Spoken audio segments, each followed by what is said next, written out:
Welcome back to Level 9 Magic Club. It's Fuzz. Join with me, as always, is the Rage Knight himself, Ryan. How you doing today, man? Good. What about you? Not too shabby. Pretty excited about this episode.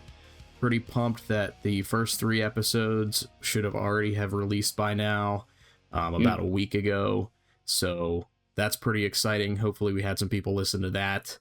And just a couple things I want to start with this show with is some information, because I kind of lacked that in the first 3 episodes, so we'll get that for you. So one thing for everybody to know is that we're going to drop new episodes every Monday at 7 a.m. So that way, if you're driving to work or just want something to listen to while you're at work, I know you listen to podcasts all the time, you'll be able to listen to it and start your week right. So that's pretty fun. And one thing that I kind of take pride on is this is kind of a clean show, so you can listen to this with your kids in the car. There shouldn't be anything crazy that we say that would not be appropriate for them. So it's something you could even play on a Bluetooth speaker if you're cleaning the garage or cleaning the house and just want something to listen to. I'm not sure why you would listen to us, but there's the option if you want it. And then, well, I mean, again, we're parents, right? So we understand. Like, I listen to a lot of podcasts, and I know sometimes the podcasts I listen to, I can 100% put them on and be able to listen, clean up the house, or do stuff when my kids are around. And other ones, I have to have the earbuds in or be away from them. So, but with us, yeah, you shouldn't have any issue. Absolutely. And it gives you a little bit of peace of mind because you don't have to have the earbuds in. So whenever one of your 4 children starts hurting the other one, you're able to hear them, maybe, if you don't have us too loud. But that way, at just least, let them beat on each other. Exactly. That way, at least you can listen to us in multiple ways without worrying about, what people are going to hear. We're not going crazy. Yeah. Also, because sometimes you're listening. I know I do this on the TV, on like your smart TV. You could just go to the YouTube app, bring stuff up, and have it on while you're doing stuff, so it's not always just on your phone. Yeah, preferably while maybe you're playtesting a deck, or gold fishing, or looking up deck lists. You can have us in the background playing if we're lucky enough to be on your TV, or just anything that you'd be listening on. We'd be grateful. So it'd be an honor for us to be on your TV and listen. We would be tickled to death if just one person did that. So next, some housekeeping here is the platforms that this will be released on. If you're listening to it, obviously what platform you're listening to it on, but right now we're on YouTube and Spotify, so depending on what platform you want to listen to it there, pick whichever one you prefer and go with it. So those are the 2 that seem to be the most popular, so hopefully we get some traction on those. There's no paywall. There's some other platforms that I'm not going to mention that has like a paywall, and honestly, I'm just not interested in that. We're doing this for fun, and we have to pay for everything that we do. So we want to try to keep it cheap, but still be able to make some cool content, I think. And then why don't you go ahead and tell everybody what platforms we're going to be on? So social platforms you're talking about? Yeah, I'm sorry. Social platforms. That's an important word to put in front of that. Yeah. So socials is going to be X, YouTube, Spotify, and Facebook. Yep. So you'll see most of our content come on that, just posts, maybe some spoilers about talking about new episodes. We might expand in the future. Right now, it's just me and Ryan doing this whole thing. So even though it's a audio only podcast and we don't have videos, we're still dads. We still work full-time jobs.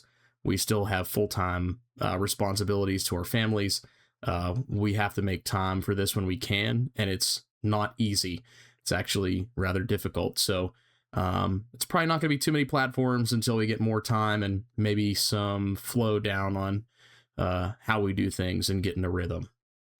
But yep, everything's a learning curve, so we'll get there. We're Magic players first, you know what I mean? So we're really good at that, and then this stuff is like, all right, we'll figure this out. We got the Magic knowledge. It's this that's the challenge. Exactly. And all of our platforms that we're on, you can find us at Level 9 Magic Club. Level is going to be spelled LVL, Level 9 Magic Club. So if you search for that, you should find us on one of those mentioned platforms. So, but Okay. hey man, let's dive into it. Today we're going to be talking about proxying. Hence the title of the episode, Proxy the Gathering. What do you think about proxies?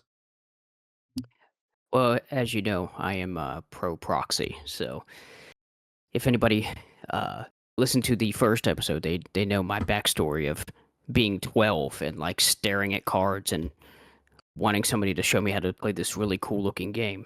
So I've kind of kept that mentality all these years with Magic. I want to keep Magic.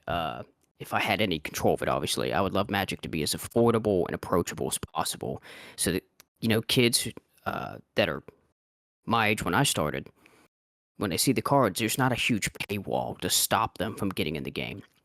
And so I just want more people to play Magic, come to enjoy it like I've enjoyed it, and hang out with friends and all that. And unfortunately, the where we're at Magic, everything's so expensive, and so it causes issues. Mm-hmm. So and there's an argument. There's an argument, right? Guys who invest in Magic, they don't find that too fair, right? They have expensive cards, and so there's some market value that maybe they buy and sell, and I get that. And I don't want to take away from those people, but at the same time, the heart of this for me is really that people can approach the game and play it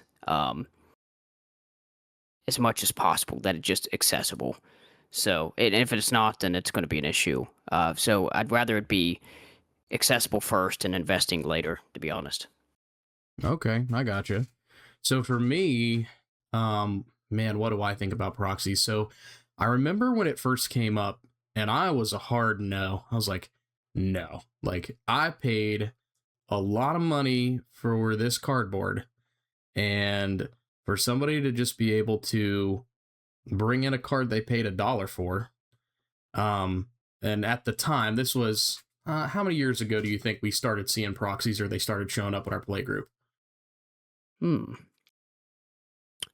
It wasn't. We went a long time without them, right? Because we were, I think, especially before Commander. I really want to say the proxies started to kind of come up as we started playing Commander. And when would that have been? Like 2015, 16, something like that. Am I thinking that right?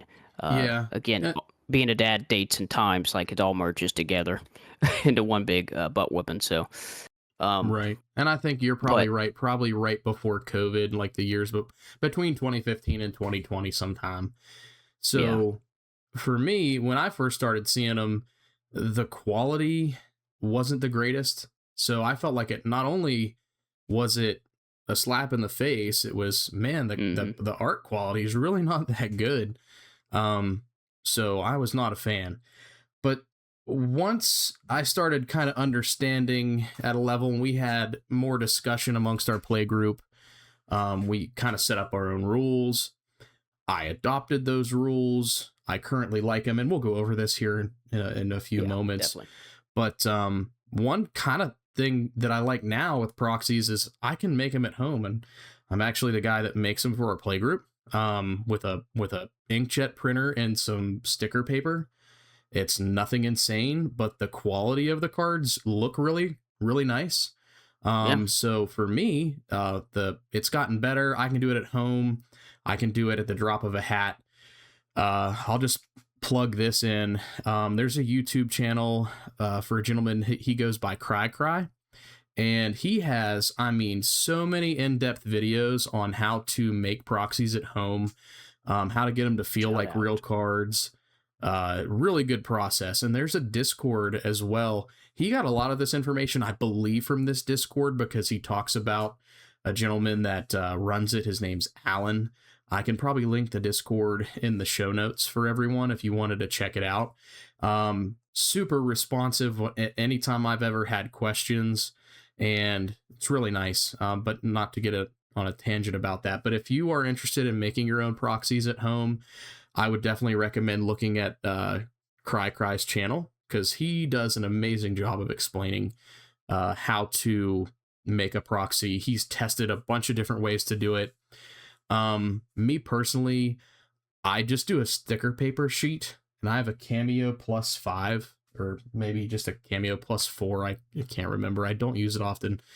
But it's really cool. You print out the sticker paper, you use this software to cut the stickers, and they quite literally peel off the page like stickers. So not only could you maybe make a cool little gift for your friend they might be able to put on like a deck box or something, it can also just overlay on Oh yeah, top that's a of an good point. actual Magic card. So if you want an actual proxy of a card, you can use it.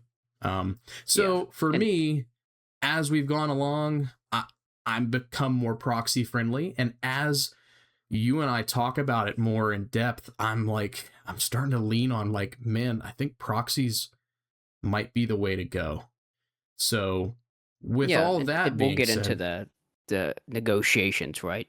yeah. So, but it depends on your play group, what you're comfortable with. We'll get there, but for sure, again, I just want to see people be able to play and build the best decks they can. And the argument was always, right, and I'm really sympathetic. I want people to hear me here. I'm really sympathetic to you investing in this game and being upset, like you said. Totally valid point. You know, I've invested money into this, and some schmuck off the street spends 50 cents on a proxy, and brings it over, and that card's actually like a $50 card that I have, and kind of bumps you out. Man, I get that, and I don't know. You know, it's kind of hard to say, well, screw it. You know, go to the extreme and just say proxy doesn't matter, just do it all the time or whatever. But you know, so I'm sympathetic to that. But that being said, I just would rather see people be able to gain access to the game, build the deck they're excited to build, and not be held back by a paywall, essentially. And that's what bothers me. And again, because I think back of being that young kid, and I remember being able to afford the cards. You know, I could mow a yard and go buy packs of cards. You know what I mean? So I could get some of the cards. A lot of them weren't crazy expensive, as far as I knew. I'm sure there were some that were crazy expensive when I was a kid, but I really think it's gone up since the beginning, right? Oh my So, goodness, yeah, for sure. I yep. mean, So, I mean, I'm sympathetic to it, but yeah, I'd rather people be able to play. So it is what it is. when I first started playing the game back in 2011 ish, a Black Lotus in like pristine condition was worth $3,000 to $5,000. Now it's like Mm, 30 or something yeah, insane, like for a yeah, good one if you have a good copy. So yeah, it's definitely Magic has gone up in price, which is a good and a bad thing. So that comes to my yeah, first question. I guess yeah. second question technically, but are proxies healthy for the game of Magic? You want me to take this? Absolutely. Okay. So, hmm. I think I know we've kind of discussed what I call the micro versus the macro argument.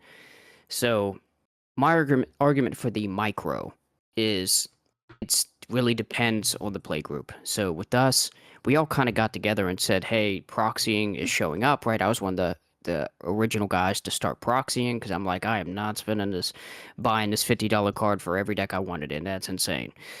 You know, so we kind of come to terms with splitting the difference between those, which was you at the time, especially on the anti-proxy lobby, we'll say, and you know, saying, "Hey, I invested. That's not fair to me," and then me saying, you know, "Hey, I want it to be accessible for everyone. I don't care about my investment. That's up to me. I'll invest because I love the game, but you know, little Timmy here wants to play. Let him play with proxies. I don't care." Well, so it really just depended upon your play group. What are you comfortable with? Hey, look, if you guys are you got a play group that can afford to buy the cards, or like there's an agreement like, hey, if we can't afford it, we just won't play them. No big deal. We're a casual format. You know, maybe you're playing bracket 3 and under, so you're like, I'm not, you know, I'm not worried about having Gaia's Cradle in my deck. So we're just gonna play what we can get access to. That's in reason. Totally fine. And then uh, if you're like, hey, proxy, because I want the meanest, nastiest decks, you're more CDH minded, then to me, yeah, I mean, you guys decide let's proxy, then go for it. It's whatever makes your play group like get along. It's what we did. We just figured out what was that rule for us and then moved forward with it so that everybody was on the same page and there was no hard feelings. Right. Um, for the macro though. and again, I'm happy to be wrong, but to the macro, it appears as if this could be a negative, right? So why the first thing that comes to my mind as to why someone would proxy, there's a couple reasons, and at least for me, and that was the price. Like I don't want to spend, like I said, I'm looking to get Bristly Bill right for my TOF build, and it's around the ballpark of $50 at the time of this recording, and that's not fun because I get a lot less cards when one of them's $50, right? So it starts getting people when they start looking at they're making a whole deck and a lot of their cards are $50, $30, $40. If they have a group that's kind of proxy friendly, they can be like, look, I just want to build this deck and I don't want to spend a fortune. I can't. I got to pay rent. I got things to pay for. And this is silly, so I'm not going to do that. So if you have a proxy friendly group, they're going to proxy, which means it just I think it's indicative of the fact that Magic's so expensive that people go into these secondary markets, like go into an Etsy or like you're making your own proxies. It shows that it's so absorbently expensive that they're just going to bypass it. So it's not good for like a guy like Wizards, for example. If they're building they have a great IP with all this. And if they continue, if it's so insanely inflated and people are just going to go into the secondary market and buy proxies to bypass them, they're not making money off that either. So it's kind of like, and I'm sure there's a cost benefit analysis they do with that. They know that happens. So they're probably like, look, we make enough even with people doing that, not really buying the cards. They're making them. We still make plenty. But, it's not a healthy thing, in my opinion, that people are having to do that because the game's not approachable to build decks. And that's not even like CEDH decks. I'm talking about this like average decks with cards, that are reasonable mid-tier decks that have cards that are that expensive. So I don't much care for that. And the other option is, and I've done this a little bit, but I think it's the least of the two, which is that people just like altars. So their commander's cool. They, build whatever. They build Corvold, and they want to have a cool Corvold altar art displaying as their commander, and maybe the real one's behind it in the sleeve or something. But I think that's a lot less. I think that obviously that happens plenty, but I think a lot of the proxying is to mitigate the cost. I agree. And I think there's a fine balance between proxying and buying a real card. The difficulty is finding a really good balance between the two, because right now Wizards is making a ton of money on all the sets they are printing. I think this last quarter, recently they were getting charges pressed against them, and then I saw a video online about how the charges were dropped, and essentially it sounded like the shareholders that were pressing the charges saw how much money was made, and they were just like, okay, maybe we should step back, because they're making a ton of money, and it's good for Wizards. Mm-hmm. It's good for business, and with them being a business, they have to make decisions that's going to make them money, and it's good for us in a way, because that means the game's doing well and people are playing it. You want to get yeah. But on the other side of that fence is some of the people like us who are just like, man, do I really want to spend $100 on the One Ring? Yeah, right. Well, and that's I was going to ask you, like, do you think it's, because I've not thought about this till just now, do you think it's, as guys tier up more, they'll consider proxying? Because like my example was somebody who's playing a casual format of Commander, they may not have a bunch of these expensive cards. Honestly, I think they probably still would have a good deal, but maybe because their decks aren't as competitive, they can get away with maybe one or two of these cards that are expensive and the rest are okay, so they'll buy the real stuff, and proxying to them is not even in their thought process. Is it because we're building cancer every once in a while that we're like, no, I want the best stuff, so what, those usually come with the best stuff price tag. So maybe it's something like that. I'm not sure. It could be. And I think it kind of goes back to what we've talked about before, building your play group, when you find out what type of Magic you want to play. So for us, we're trying to be the best players we can be. And I think the best players we can be right now is like high bracket 4. And I think we're on the outskirts of CEDH realistically. because Mm-hmm. we just don't have that firepower. And I think what holds us back is the cost of entry to get into CEDH. I mean, you look at the cards that are being played that are those big combo cards, they're at least triple digits Mm-hmm. for the most of them. If you want to make that deck, your Moxes, your um fast lands, uh Yeah. all of It those adds up things. fast. It does. It really does. And I mean, I know that I want to play that, but I also know that a couple players in our group have spent the money on like the Tundras, and those are expensive cards, and I'm like, man, I'd like to play with that card, but I feel like I would be disrespecting one of the guys if I just did that. I know that Yeah. we have a guy who bought a guy's cradle for like $300 or $400, and now it's 1,000. Yeah. And me personally, I'm just like, dang man, like I want to play with guy's cradle, but at the same time, that's not fair to the guy who spent $300 or $400 on it, and now it's worth 1,000. So Oh it yeah. Yeah. it's real tough. You really got to find that sweet spot in your play group. I know that we like to play as best to the best of our ability, and I do agree that um, with us trying to play our best also comes with that price tag. Um, we're very casual in the sense of how we play the game, but we're also all friends. It would just be like if we were playing a sport like basketball, or if we were playing a board game Yeah. like chess or Risk. I mean, we're trying Yeah. to beat our friends, right? Like that's the fun part, is Yeah. being We're still playing competitive. hard. We're just not being jerks about it. Right. So yeah, I think you're onto something there. I think at least for us in our situation, it's a lot of it's we're trying to play our best, so you're gonna get the best cards at those higher prices. Yes. Which Well, and that kind of segues nicely into kind of what we end up voting on, right? So we just talked about, hey, get with your group, decide what's everybody wants to do with the proxy game if you start seeing it come up. Because it seems like organically somebody goes, screw that, I'm proxying that card, eventually. And then people have to kind of decide, are we good with this or not? So for us, that ended up being the one card minimum rule. So for us, we were like, okay, we can proxy really as much as you want, so long as you have one legit copy of the card. The idea was that based on like people who would come to a card night at their local game store, something like that, and you've probably seen a player do this a time or two, maybe you haven't, but they would bring a separate deck box, right? And in that separate deck box, it wasn't their deck, but rather it was all the expensive cards that was in the deck they were playing. And what they had in the deck that they were playing was marker cards.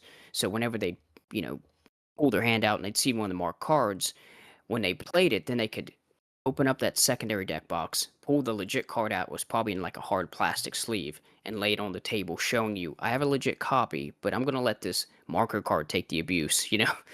So it's kind of based on that principle of people doing that. So if we have the one, like for me in my case of decks and stuff, I have all those expensive cards in hard plastic sleeves, so I have legit copies there. And if anybody would ever ask, hey, that's clearly a proxy. Do you have the real one? If there was an issue, like somebody maybe not as familiar with me, yeah, sure. And then I could pull it out of there and show them, yeah, I have a legit copy. This is just basically a marker. So for us, that seemed fair. That kind of split the difference between those who were frustrated with investing money into the game and then somebody coming to the table with a proxy. So the guy who proxies gets to play because he has to have some skin in the game by at least having one. And the guy who's invested a great deal, maybe he's really just not into proxying, so he has all the legit cards. He at least knows they have to at least somewhat dip their toe into spending the money. So to us, it seemed like the most fair we could come up with. right, Actually, if you have a better version, tell us in the comments. Because maybe your version with your playgroup's way better. I'd actually love to see that. right. Our way is not the way; it's a way, and we like to learn. What? So if you have something that's worth our time, and something we can implement to our play group, we would love it. We're still students of the game after all these years. Um, Probably always will be. yeah, hopefully that should be your attitude for everything, though. Yes. Yep. I think that Credit this to the original Innistrad set, because this is what I remember those cards coming out with, those little blanks where you would mark the flip cards whenever it Yes. transformed from like a werewolf or a human into a werewolf, and then it had Hmm. like the regular Magic backing. So credit to that. And yeah, like I remember saving those cards specifically for that reason, so that way I didn't have to actually get a proxy card, because at the Hmm. time, again, I didn't think the proxies were the best quality. And yeah, you would just put one of those mark cards. You could write on that mark card what your card is, and then pull it out of your box, play it on the table.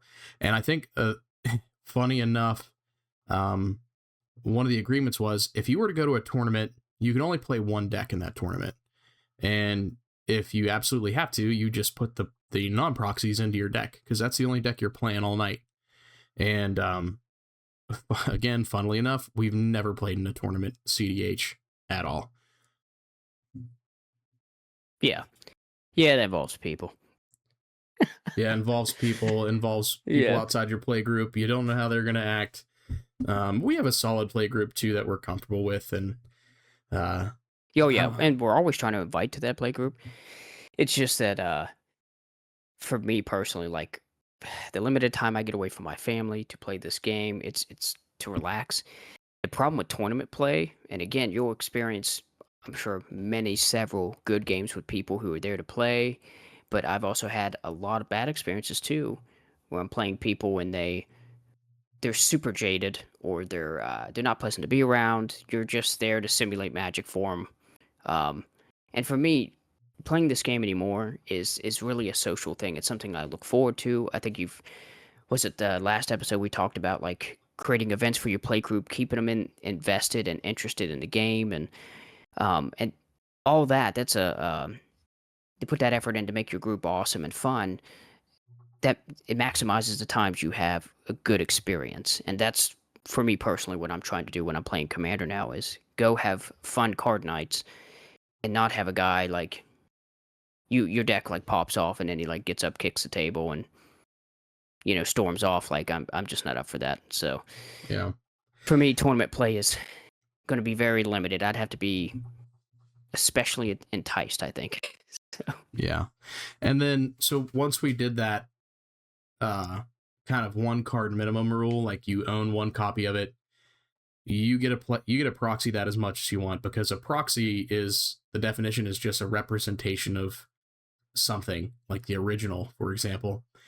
And I didn't get to touch on this earlier because we kind of started talking about this and I kind of forgot, but another cool thing you can do with proxies, and we've done this several times already, is especially because I can print them at home and get them cut pretty quick.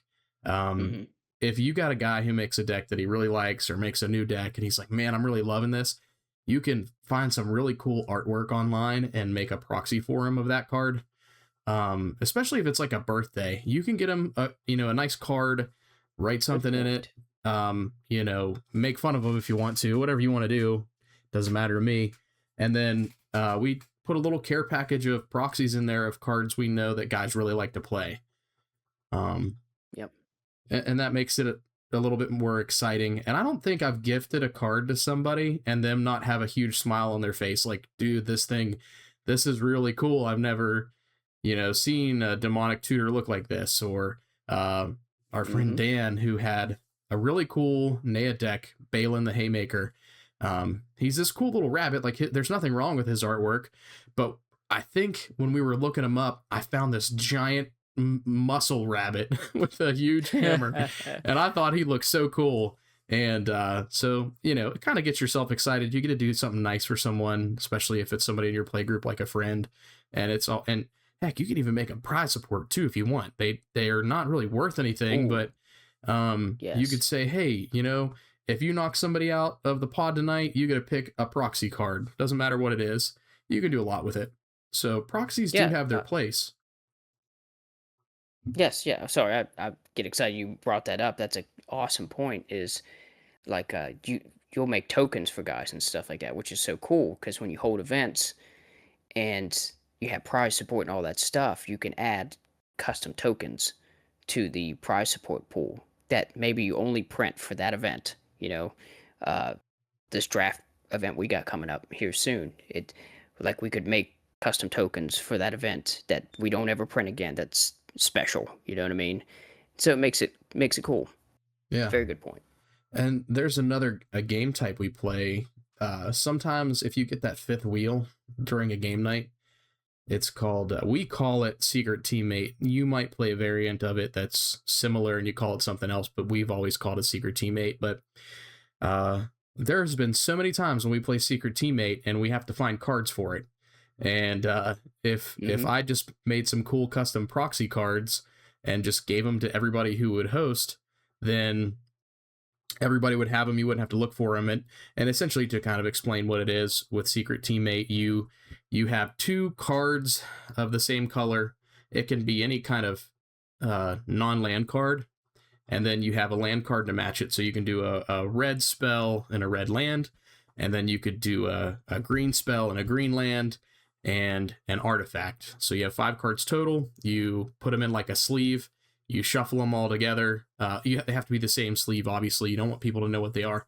You shuffle them all together, then you pass them out, and then everybody looks at their card, and usually the land will reveal. So the green land and what I say, the red land, the green land and red land would reveal their cards. They are known enemies, and everybody else keeps their cards face down on the table. And then your teammate has to help you win without actually telling you they're your teammate.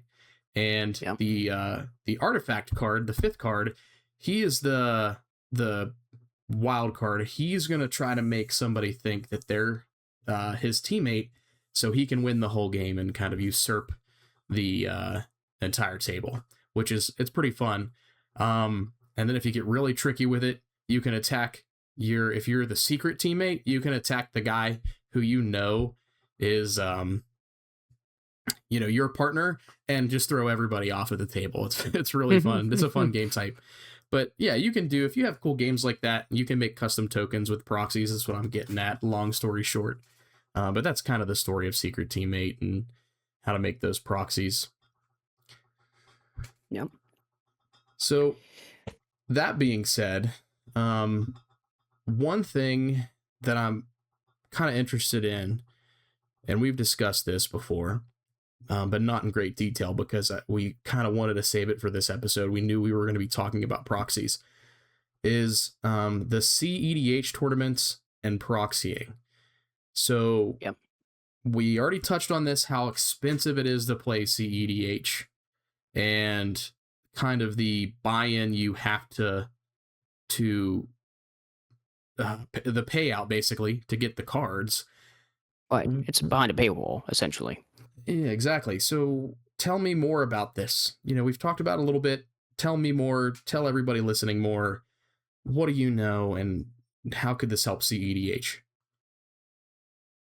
So, from my understanding, CEDH is more proxy friendly. Now, again, this doesn't come from my vast experience of playing this format, right? We're trying to dip our toe into it now, but as I am researching, like most people do, into stuff they're starting to get into, almost every video I'm watching or tournament I'm seeing, I think there's some that aren't proxy friendly, but there's a lot that are. Like the YouTubers are saying, this is a proxy friendly format, so you should be able to get into it without all the upfront crazy costs. And then I'm seeing tournaments that will say proxy friendly tournament, whatever, you know what I mean? So I honestly think they recognize, if we want this format to exist, we can't have just whales playing. We can't have just people who can throw crazy amount of cash at this game to play, because it limits who can actually play this. It's to very few people. So I think that's where it's special in the world of Commander, is that there's a focus on the fact that this is like a taboo or gray area maybe for people, and they're just, it seems like they're diving in head first into it, saying it's not a big deal. Some of the cursory Googling we can say of tournaments and different things that have allowed this to happen, apparently, is one was CEDH European Championship allowed proxies. Now the caveat to that was, and this I definitely like that they do this, is that they want the original WotC artwork and colors on the card. And that's kind of a quality of life rule, right? And that makes total sense to me. I Right. play Force of Will. When I play it, everybody recognizes it. Oh, that's Force of Will. But if every card I proxy to get into this format is like some crazy anime art that no one's ever seen, everybody's got to stop constantly and see what that card is. And as soon as you say, oh, Force of Will, and you start reading it, oh, okay. But it's taking, imagine doing that every card you play. Everybody's got to stop what they're doing, not try to figure out what they're up to in their hand, you know what I mean? And stop and look and say, okay, what's that now? So it doesn't, so just, it allows smooth gameplay, I believe. So I really like that rule. Do you mind if I interject on that? Yeah, go. So one thing I've noticed, and I agree with you 110%. I like that rule as well, because one thing I've noticed whenever I'm printing some proxies, if they have a wacky artwork and I've not seen it before, or it's not a common one, it, like you said, it gets very confusing. So if you decide at home to make your own proxies, or you're making a big batch of proxies, choose an artwork everybody knows. And if you want to give it a little bit of flair, you can. There are MPC Phil is a website that you can go on, and they have tons of artworks for tons of different cards. And if you, for Sol Ring, for example, everybody knows Sol Ring, everybody knows the original print. If you want to give it a little bit more flair, but still people see, hey, that's a Sol Ring, you could get a full art instead with the original artwork, and it still looks nice. And that goes to anything. If you do a Ristic Study, those popular cards, just do like a full art that everybody's familiar with your artwork for, and usually that makes it to where people are like, oh, I know exactly what that card is. Especially in that arena, if you're playing CEDH, you're going to see repeats a lot of the same cards. So as long as the artwork's the same, or it's just a blown up version of the artwork, people are going to be fine with it. So Yeah, and for me, like if I want flair, and I mean you do my proxying, so you'll see there's times I want something weird, but a lot of the time what I do to get the finesse, I'll say, is I'll get the like masterpiece version that was printed. So it is technically a WotC art, but it's like the one you see less of. So sometimes that can be a little wonky, but I at least try to, because I want the flair, I at least try to get the artwork that does exist IRL and it's not something made up on a website. right. And there's nothing wrong with custom cards. I think they have their place, Yeah. but definitely if you're going to be playing in a something outside of your normal play group, you want to make sure you have a printing everybody understands. I think you can get away with it a little bit more for a commander, because it's going to be on the board the whole time, and people can see it and know what it does. But if it's just a card that you have in the 99 that you're going to be playing, I would recommend trying to get as close to the artwork as you can, and not making it too flashy. But really, at the end of the day, it depends on your play group. So as long as your play group's cool with it, that's fine. But again, if you're going to be playing in tournaments where people don't know your cards, and that you have fancy artworks of something that is totally unrelated to the game, like anime art, just make sure you don't do that. I don't think that's a good idea from personal experience. Yeah, I mean, to give a good example of that, like I have anime art for my Namata deck, right, that you printed, and it's based on Kaiju number 8 anime artwork. That is not a competitive deck I have. That's my commander alone that I did that for, and it's because he's like a fungus type commander, and there's a fungus type of Kaiju in that anime, right? It's not a Yeah, deck I play a lot. It's lower tier, and it's not something I would ever bring to a tournament, so it's just my friends who see that deck and are probably smashing it in. So I was yeah, like, it'll be all right. yeah. It's cool artwork. It's a little freaky. I don't know the show, so for me, I'm just like, okay. Again, But segue is like, especially with your like of like Godzilla stuff, that's basically what it is. So, okay. but So anyways, beyond that, any other, uh, outside of the European Championship, are we seeing anything in the States that are doing something similar? I mean, nope, I that's would, it. That's good luck. good luck. So we have to Yeah, fly to Europe to do this. Okay. yeah, 100%. No, so again, I didn't look at the. This is just a cursory googling like anybody else can do. So I'm not sure.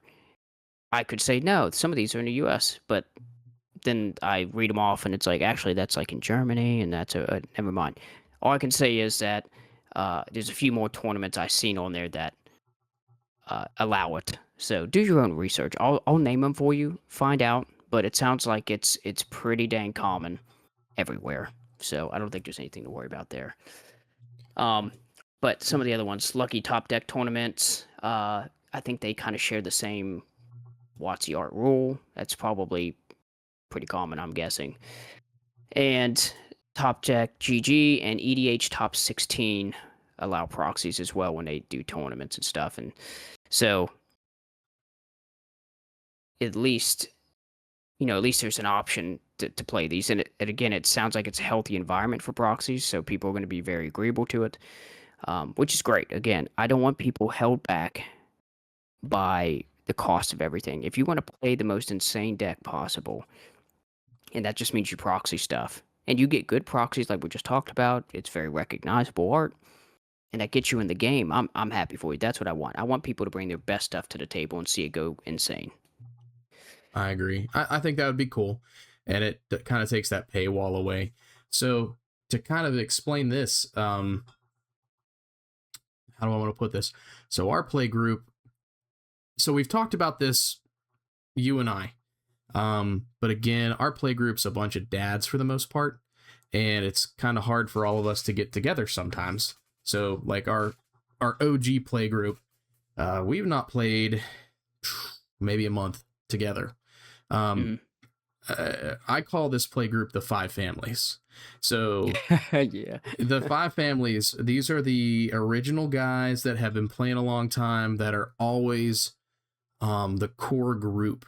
And usually those are the ones that we'll talk to about house rules.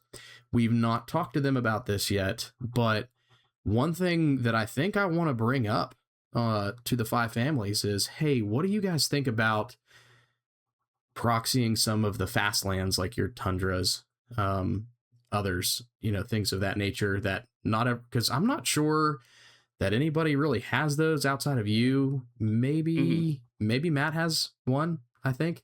But if we had an even playing field and I said, okay, I'm going to print everybody one proxy of this land, and so we don't have to buy it, is everybody cool with that? I'm interested to see what they would say, because I know that we have a couple others that are kind of like, I'm against proxies. I build decks, and But I have to reuse what I have. I have to tear apart decks to build other ones. So I'm curious to see where that goes. But even if it was just to build one deck, that's just competitive. Yeah, and the simple thing is, the argument for it now, especially because WotC has dipped their toe into this, which is WotC come out with proxies themselves that you could buy. So because I think they're trying to get into that market for some reason, like, hey, there's some money to be made. So they made their own proxies. And one said, God, I cannot remember. It wasn't long ago. What was it, like a year or two ago that they did this? There's a whole set of, like, it was at 30th anniversary or something, proxy stuff. I think so, but I don't know that set was received very well, and if it even went out. There's some news on that, and I've not read up on it, so I couldn't tell you. So for the point of this is just that, hey, WotC clearly tried to throw some proxies out there too. At this point, like, I get the want to keep the game legit and all that stuff, but even if WotC's throwing proxies out there, they clearly don't give two craps about it. Let's just build good decks. That has always been my viewpoint. Like, when guys would get upset with me, like, I would feel bad if, like, dude proxies his whole deck and then beats me because he was able to put insane cards in it that I can't afford. And I'm like, well, then you proxy. Like, I'm not scared of that. I want you to build the craziest stuff. And if it beats my decks, then fantastic. Then I'll go, get what I need to do to make the deck better. And it only makes me better. But I think you have to have that mindset for that. If your ego is tied to it, it can definitely be something you don't like. I just don't. If somebody beats me, I go, great, now it's an opportunity to overcome. It's an opportunity to advance this deck. It exposed a weakness of my deck, so great, I'll take note of that and then try to be better. So if you have that mindset, proxies are just, it's not an issue, especially when WotC's already thrown their own out and clearly we're like, who cares about proxies? Right. The other thing they could do is just reprint some cards. Now, yeah, that'd be great, but I doubt it. Yeah, I doubt it. And I think mainly the reason why they're not going to reprint some cards is because of the financial third or secondary market. Man, I can't talk. The secondary market that these cards are these this game cardboard cards hold value better than vehicles and in some cases real estate, depending on your area. So I definitely understand if people get mad when they're like, when you ban a card that's super popular and costs a lot of money Makes to people sad. purchase. Oh man, I mean, look at the what was it called, the CAG, the Commander Advisory Yeah. Group, and then the Commander Hmm. Rules Committee, when they did all those bans, not too long ago. I mean, they got death threats over people losing Right. financial value on their cards. So there's a Hmm. fine line to walk. But for me, I'm almost like, can we just get some reprints of some cards that are, more recent? I'm not Yeah. asking you to reprint alpha and beta cards or even, you know, Yeah, the seriously. the And third set. I don't even expect like I don't know. Again, I'm sympathetic to the investing side, but the spirit of the game is to be able to play the game.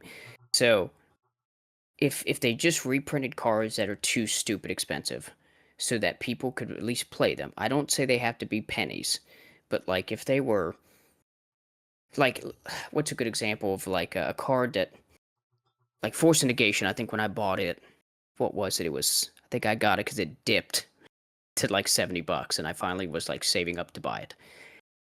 Like cards like that, I would rather see reprinted, and even if it was just reprinted to where it's like $25. Okay, $25 for a piece of cardboard to me is stupid anyways, like it's still expensive, but that's a little more reasonable. I could see even as a young man being early 20s again, working jobs where I didn't make a lot of money, but I just put my money back and got cards when I could still get that and get a really good counter spell. But 70 would have never happened. I never would have been able to afford that, paid my rent. I was going to college, that kind of stuff, so I couldn't have done that. So Right. that's all I want. I want people to be able to play Magic, not kill themselves in debt trying to play it, to have fun with their friends. You know what I mean? That's all. Just a little bit of understanding on that point. I don't want people to invest in the game and it just get completely shut out and cost. I get that, but again, the point of the game is to in fact play the game. So that's kind of got to me come first. I agree. And if you don't have anybody playing the game, then, well, you're in trouble. And Yeah, yeah. the If other everybody's thing, too broke to buy your cards, and it doesn't help. exactly. The other side of that coin, though, is local game stores. So we have a local game store that we love to go to. We travel 45 minutes whenever we have one way closer to us. We Yeah, travel 45 minutes to go to this game not so store. local. Yeah, it's not so local for us, but the owner is an awesome human being. Yeah. Very kind. He I mean, he basically is a servant in his store, and I know that's how you should be if you're running a store. But when I go there, I Hmm. feel comfortable. He knows exactly what he has, and it's so rare that we go there and ask for a card and he doesn't have it. I mean, Right. it's so rare. And he makes a living off the secondary card market.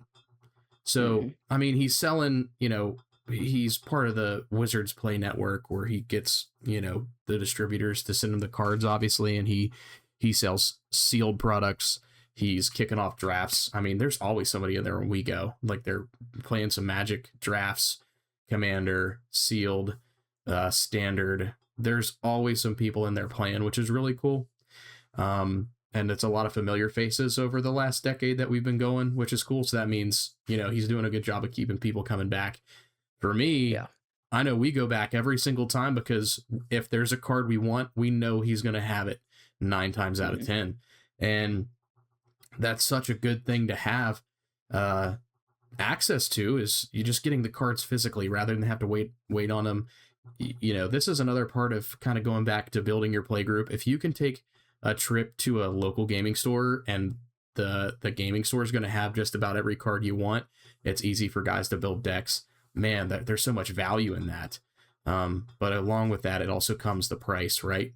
Because he's got to make money, and that's how he makes a living. So it's tough. Like, you don't want to overdo proxies because you want to support the game, but at the same time, sometimes supporting the game feels kind of evil because they're just kind of doing a money grab. But that's Right. the world we Yeah, live in. everything's a balance. But again, I think you would see a diminishing amount of proxies. I think if just cards got reprinted in a reasonable amount. Again, not to reprint them into the dirt where there's no value, but if they were just at least somewhat approachable, and people would still make, like, your LGSs would still make plenty of money, especially pre-release material, all the stuff they have, which is great. And then cards were still, like I said, the force negation example. If I could buy it for $25, it's still $25 for cardboard. That took them what, 10 cents to make or whatever it was. Oh, less than that. Yeah, Like we're it's talking insane. So it's pennies to make this stuff. right. So, like, there's still money to be made without sacrificing the player base as a result. And that's all. I'm very sympathetic to people trying to get in this game because we constantly try to get people to play as it is and build up play groups because people get excited. They think the game's really great, and it is. It's one of the best games ever. But the barrier to entry is if a guy's like, man, I can't swing these decks, and I don't want to play something subpar, just because it's so expensive. So maybe I just don't get into it. That happens because look, he's like, I can go and play something, video game and spend $10 a month on a battle pass, and it's more affordable to me and just be at home by myself than play Magic. You Right. can't really argue that. Like, yeah, it's gonna to build a commander deck, especially several $100s probably to actually have somewhat a decent deck. I mean, you could buy the precon, and that's at least a start, but you're still gonna dump that money into it if you want it to be any good. Depending on the level So, of play, of course. So one thing that I've not read on enough or looked into is, for example, like what Pokemon's doing. So Pokemon's super popular trading card game, but years ago, I guess it wasn't years ago because my son just started reading within the last 3 years.